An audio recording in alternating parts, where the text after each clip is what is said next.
আসসালামু আলাইকুম এভরিওয়ান, কেমন আছেন সবাই? আশা করছি সবাই ভালো আছেন।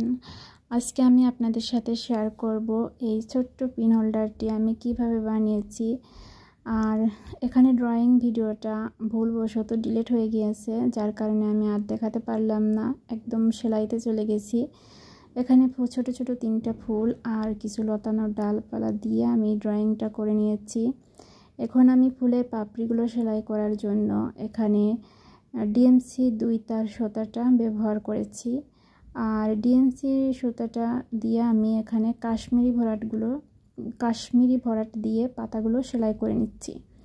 এখানে আমি ফুলের পাপড়িগুলো খুবই ছোট, তাই এখানে চিকন তারের সুতা ব্যবহার করেছি। আপনারা যদি ফুলের বড় পাপড়ি করেন তাহলে লাচ্ছি সুতা দিয়েও কাজটি করতে পারবেন।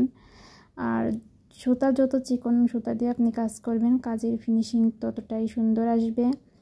এখন আমি ফুল 3টায় আগে কমপ্লিট করে নিয়েছি। আর এখানে কিছু লতানো ডাল ছিল, সেখানে আমি সবুজ রঙের সুতা দিয়ে কাঁথাফোড় দিয়ে নিচ্ছি। আর কাঁথাফোড়গুলো দিচ্ছি আমি সবই সেলাই স্টিচগুলো যেন সব সমান থাকে সেদিকে খেয়াল করে আমি সেলাইগুলো দিচ্ছি, একটা একটা করে ফোড় তুলছি, তাহলে কাজের ফিনিশিংটা খুবই ভালো আসবে। তো কাজের ফাঁকে একটু বলে নিই, আমার এই ছোট্ট চ্যানেলটাকে আপনারা যদি ভিডিওটি ভালো লাগে অবশ্যই সাবস্ক্রাইব করে দিবেন আর ভালোবেসে আমার চ্যানেলের পাশেই থাকবেন।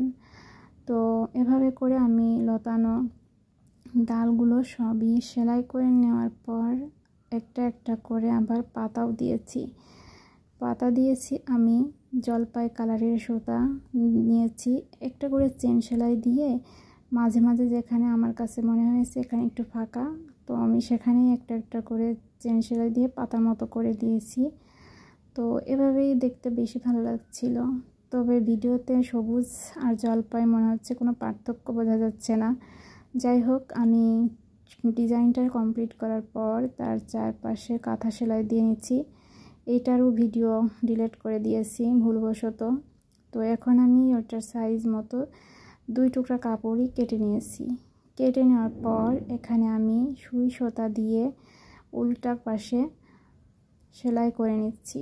চাইলে এখানে আপনারা মেশিন দিয়েও সেলাই করে দিতে পারেন। আমার মেশিনে বসতে ইচ্ছা করছিল না, তাই আমি হাতেই সেলাইটা সেরে নিচ্ছি। তো দেখেন, আমি সেলাইটা সারার পর কিছুটা জায়গা ফাঁকা রেখেছি। এখন আমি এটাকে উল্টে নিব। তো এভাবে করে হাত দিয়ে উল্টিয়ে খুব সুন্দরভাবে হাতের ঘুরিয়ে রাউন্ড করে নিচ্ছি। এখন যে ফাঁকা অংশ রয়েছে এই ফাঁকা অংশের মধ্যে দিয়ে আমি এর মধ্যে ফাইবারের তুলাটা ভরে দিব, তাহলে ফুলে থাকবে জিনিসটা। তো এখানে কিছু ফাইবার আমি সুন্দর করে সারিয়ে নিচ্ছিলাম। এখন আমি এর মধ্যে অল্প অল্প করে কিছু ফাইবার ঢুকিয়ে নিচ্ছি। আমি এখানে আমার প্রয়োজন মতো ফাইবার দিয়েছি, আপনারা আপনাদের প্রয়োজন মতো ফাইবারটা দিয়ে সুন্দর করে মুখটা সেলাই করে নিয়েছি দেখেন। তো এরপরে আমি চারপাশটা কেমন খালি লাগছিল সেটাকে দেখতে আরও সুন্দর করার জন্য এই কিউট লেসটা আমি হাতেই সেলাই করেছি। এখানে তেমন কিছুই করিনি, শুধু বাটন হোল স্টিচটা দিয়ে আমি এভাবে করে একটা লেস তৈরি করে দিয়েছি। আর তাতেই কিন্তু আমার এই পিন হোল্ডারটা রেডি হয়ে গেল। তো আপনাদের কাছে কেমন লাগলো আমার এই পিন হোল্ডারটি? আশা করছি ভালো লেগেছে। যদি ভালো লেগে থাকে তাহলে একটা লাইক এবং কমেন্ট করে দিবেন। আজকের মতো এ পর্যন্তই। আল্লাহ হাফেজ।